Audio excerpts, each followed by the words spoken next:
साथीहरू, आजको रेसिपीमा मैले हामी सबैको मनपर्ने मुखै रसाउने चटपटेको रेसिपी लिएर आएको छु।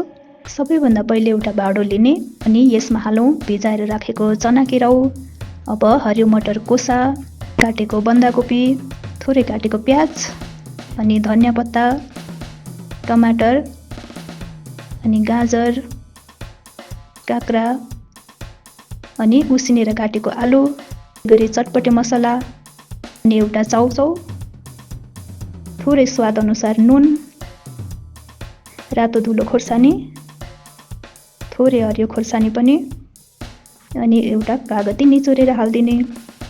अब भुजालाई हालिदिने अनि भुजा हालिसकेपछि काँचो तोरीको तेल स्वादको लागि कस्तो मिठो हुन्छ।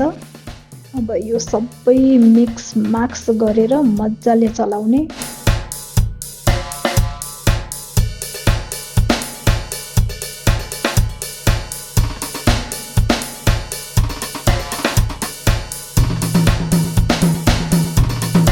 यतिको चलाइसकेपछि सर्भ गर्नको लागि रेडी भइसक्यो। अब एउटा कचौरामा हाल्ने।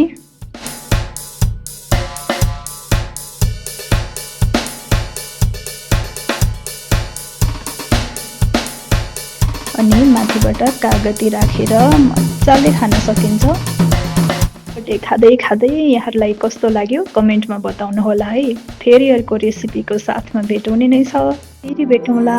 धन्यवाद।